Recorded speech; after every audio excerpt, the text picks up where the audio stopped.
Johar! You are not looking very much energetic. You know, we gathered here to send a great person to Delhi. हम एक representative को हमारे representative को दिल्ली में भेजने के लिए, जयपुर में भेजने के लिए इकट्ठे हुए हैं, तो ऊर्जा भी आपके अंदर झलकनी चाहिए। तो साथियों, एक बार फिर से हौसला बुलंद होना चाहिए। जय जोहार! सबसे पहले मेरी बात को प्रारंभ करने से पहले मैं उन सभी क्रांतिकारी मनारों को याद करना चाहता हूं जिन्होंने इस देश की स्वतंत्रता, इस देश के संविधान और आन बान शान के लिए लड़ते लड़ते मन्नारे हो गए, वीर गति को प्राप्त हो गए। हम सब उनको नमन करते हैं और उनका आशीर्वाद हम लेते हैं कि हम आपके आशीर्वाद लेके इस देश को बचाने, इस देश को बचाने और इस देश के संविधान को बचाने के लिए हम मरते दम तक लड़ेंगे। यही हम उनसे प्रेरणा लेते हैं, आशीर्वाद लेते हैं। आज का जो चुनाव है 2024 जो इलेक्शन है, ये इलेक्शन है एक जो ताकत है देश के अंदर, वो ताकत इस देश के अंदर संविधान को खत्म करने के लिए लड़ रही है। उनका इस बार का नारा है कि इस बार अगर बहुमत मिलता है, अगर हम 400 से पार होते हैं, तो इस देश का संविधान बदल देंगे।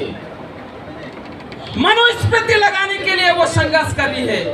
और दूसरी ओर एक ताकत है, ये ताकत नहीं है, ये लोकतंत्र है।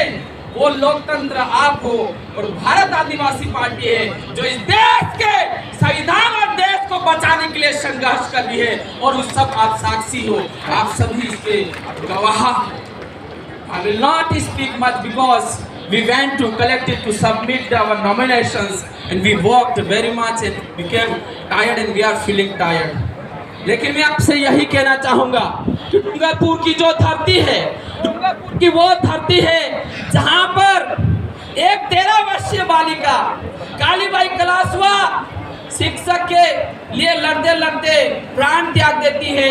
एक वो धरती है और आप उस धरती से आते हो। और दूसरा बांसवाड़ा, जो बांसिया चरपोटा, बांसिया भील की जो धरती है, वहां से आप लोग आते हो। बांसिया चरपोटा का इतिहास कहता है, बांसिया चरपोटा का इतिहास ये कहता है कि बांसिया चरपोटा, बांसवाड़ा, उमाड़ा राइट है, Umada, I think it is the initial name. तो उमाड़ा की स्वतंत्रता के लिए हम सामंतों से लड़ते लड़ते वो भी वीर गति को प्राप्त हो गए।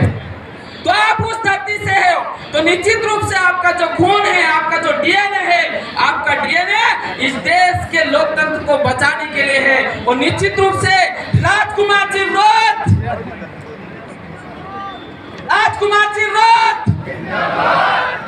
वो आवाज है जो चौकसी की जनता ने विधानसभा चुनाव के दरमियान, विधानसभा के चुनाव के माध्यम से उन्होंने जयपुर के अंदर और जयपुर जाके ऐसे गूंगे, बेरे, दलाल, तलवे चाट नेताओं को बोलना सिखा दिया।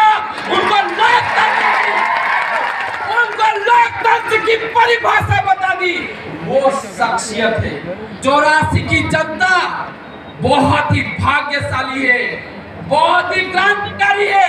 मैं उनको यहाँ से सलाम ठोकना चाहूंगा कि आपको जोहार, लाख लाख जोहार। और ये मौका आपको मिला है क्योंकि जो 84 की जनता न सिर्फ पूरे देश के अंदर नाम कमा रही है बल्कि विश्व के अंदर नाम कमा रही है, क्योंकि उनकी वोट की ताकत ने इस देश को हिलाया है, इस विधानसभा को हिलाया है। और 5वीं अनुसूची की बात की, ST SC OBC और माइनॉरिटी की बात करी है, वो है 84 की जनता। लोकतंत्र की पहरेरी जनता है, लोकतंत्र की सुरक्षा करने वाली जनता है। और मैं ये मानता हूँ कि 84 की जनता ने जो कार्य बढ़ाया है, उस कार्य को आप सफलता के कदम पर पहुंचाओगे, ये आप सबकी जिम्मेदारी है। और आपका नाम इस पूरी दुनिया के अंदर चले, ये आपको मौका मिला है। तो और बागी द्वारा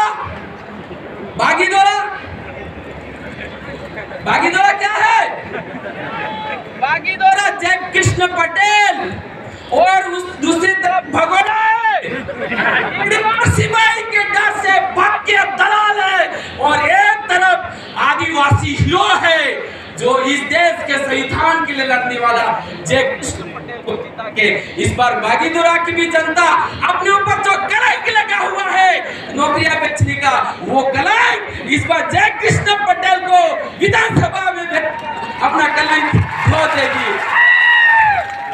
There is a lot of talk and you have listened me and I will not speak much and listen.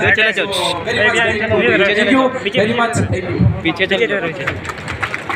पीछे चले जाओ, ठीक रहे। हाँ, बहुत ही बढ़िया होश और जोश के साथ प्रदेश अध्यक्ष रमेश जी ने आगे की कड़ी में मैं आमंत्रित करना चाहता हूँ सरपंच